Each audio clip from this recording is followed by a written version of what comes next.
Bapak Ibu saudara-saudara semua, di sini di kantor ini di Puskesmas Praci Mantoro 1 kami akan berusaha menyampaikan materi hari ini tentang air. Karena apa? Karena di hari ini kebetulan adalah tanggal 22 Maret kita peringati sebagai Hari Air Sedunia. Jadi di sini kita berusaha menjelaskan bahwa air itu adalah penting bagi kehidupan. Terutama kami di kesehatan, kami akan mencoba menjelaskan tentang pentingnya air bagi kehidupan, terutama di bidang kesehatan. Air penting karena dibutuhkan setiap makhluk hidup, termasuk manusia. Tanpa air manusia sulit bertahan hidup. Adapun kebutuhan air, bahwa untuk kebutuhan air setiap orang itu standarnya atau nilainya adalah 3% dari berat badan. Jadi kurang lebih kalau dihitung itu 2 liter sehari. Kebutuhan rata-rata air untuk kebutuhan hidup itu adalah 20 liter per orang per hari. Tapi air yang diminum itu adalah 2 liter per orang per hari. Itu tentang kebutuhan air. Kemudian bisa diketahui juga bahwa kita tahu sumber-sumber air di dunia ini. Yang pertama ada air angkasa. Air angkasa, air yang dari langit, air hujan namanya. Kalau di wilayah kami Puskesmas Praci ini masih ada yang menggunakan air hujan untuk air minum. Kemudian yang kedua, air permukaan. Air permukaan itu ada air sungai, air waduk, air danau, air laut. Kemudian yang ketiga adalah air tanah. Air tanah ini air rembesan atau air dangkal atau ini sumur gali. Kemudian air tanah dalam itu seperti bor, sumur bor. Kemudian air artesis. Air yang memancar kuat ke atas, jadi itu air artesis, tanah yang dalam sekali. Dan yang keempat adalah mata air. Itu adalah beberapa sumber air yang perlu diketahui, itu tentang sumber air didapat dari mana. Kemudian di sini juga kami menyampaikan syarat air bersih atau air minum. Nah, mungkin semuanya sudah tahu. Ya, kami jelaskan saja untuk syarat-syarat air bersih atau air minum adalah satu adalah syarat fisiknya. Air itu harus apa? Tidak berwarna, tidak berbau, dan tidak berasa. Itu syarat fisik. Yang kedua syarat kimia. Syarat kimia itu air minum harus netral, tidak bersifat asam maupun basa, tidak mengandung bahan kimia yang berlebihan. Ini yang termasuk syarat kimia. Kemudian syarat biologis, bahwa untuk syarat biologis ini diharapkan di dalam air minum itu tidak boleh mengandung bakteri dalam jumlah tertentu. Boleh mengandung tapi ada batasnya dalam jumlah tertentu.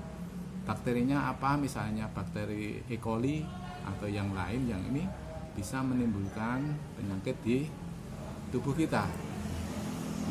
Kemudian bahayanya apa sih kalau air yang tidak sehat itu? Nah, air tidak sehat itu bisa satu, dapat menimbulkan gangguan kesehatan atau penyakit. Contohnya apa? Contohnya diare, disentri, keracunan, penyakit kulit gatal. Itu adalah beberapa bahaya dari air yang tidak sehat. Itu bisa menimbulkan gangguan kesehatan atau penyakit. Juga bisa menyebabkan gangguan penyakit kecacingan, cacing pita, cacing gelang, filariasis, dan lain-lain. Ini juga disebabkan oleh air yang tidak sehat.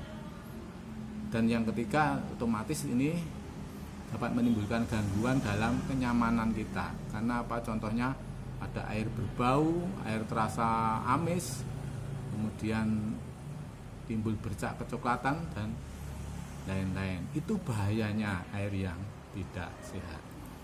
Terus kemudian bagaimana cara kita supaya memperoleh air minum yang sehat?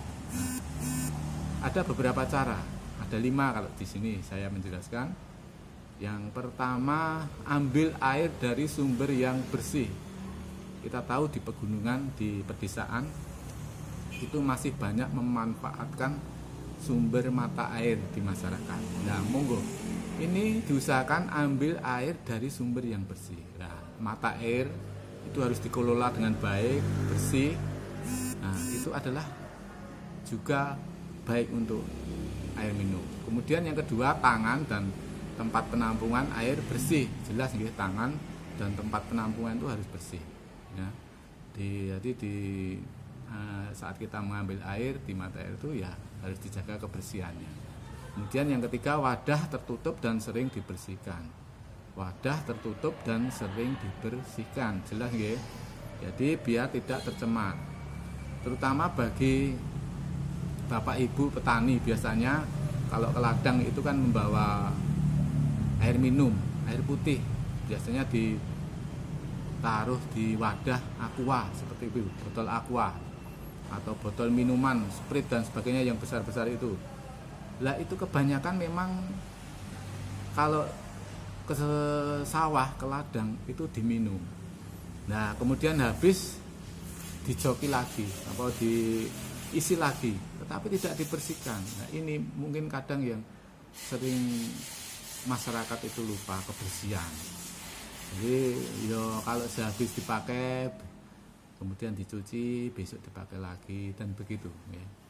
Itu yang ketiga. Yang keempat, masalah air sampai mendidih sebelum diminum.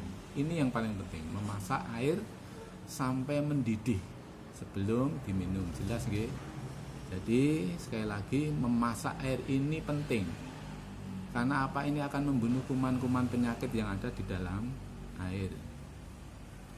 Kita tidak tahu kalau kita sering jajan atau kita beli di warung es teh dan sebagainya atau apa, itu kadang kita tidak tahu, oh ini pakai air yang sudah dimasak atau cuma air biasa belum dimasak. Ini. Jadi kalau mau memastikan, airnya harus dimasak dulu. Itu yang keempat. Yang kelima, yang terakhir, menggunakan atau gunakanlah alat-alat minum yang bersih. Nah, semuanya itu dijaga kebersihannya supaya apa? Air minum yang kita minum, air bersih yang kita gunakan itu tidak menimbulkan bahaya bagi kita. Oke. Itu. Kemudian kalau memang itu dirasa di masyarakat itu ada air tapi itu kotor, nah, itu misalnya air hujan, itu pengolahannya kadang ada yang namanya penjernihan air. Jadi sebelum digunakan, air harus dijernihkan atau disaring. Nah, kalau di desa disaring. Nah, ada beberapa cara penjernihan air untuk kebutuhan rumah tangga. Misalnya di sini banyak air hujan gitu ya, itu harus dijernihkan lagi. Nah, itu ada 3, penjernihan sederhana, penjernihan bertingkat, dan penjernihan air sungai. Nah, ini biasanya kita memakai penjernihan air bertingkat. Bagaimana cara penjernihan air bertingkat? Itu adalah dengan menggunakan cairan kaporit. Nah, bisa cairan kaporit, air, kemudian dengan menggunakan tawas, batu kapur. Nah, itu. Kemudian ada baknya, bak penyaring berisi dari atas ke bawah. Jadi ada bak penyaring yang beberapa lapisan dari atas ke bawah itu nggih. Dari lapisan hijau, kemudian arang, kemudian hijau lagi, kemudian kerikil, kemudian pasir, kemudian yang paling atas pecahan genteng. Nah, ini nggih. Jadi kalau mau nyaring itu urut-urutannya di dalam bak penyaringannya adalah hijau, paling bawah itu hijau, kemudian arang atasnya, kemudian hijau lagi, kemudian kerikil, batu kerikil, kemudian pasir, baru yang paling atas itu pecahan genteng. Nah, ini beberapa hal yang kami sampaikan, semoga ini bisa berguna. Karena apa ya, inilah di momen hari ini adalah air penting bagi kehidupan. Air penting bagi kehidupan, Marilah kita semua menjaga air ya, menghargai air. Jadi tema Hari Air Sedunia tanggal 22 Maret ini adalah bagaimana kita menghargai air. Valuing weight, menghargai air. Bapak Ibu monggo, air yang ada, air yang merupakan pemberian dari Tuhan Yang Maha Kuasa, mari kita hargai, kita jaga, kita pelihara, baik itu kebersihannya dan sebagainya. Terima kasih, semoga ini bisa bermanfaat bagi Bapak Ibu semua. Terima kasih.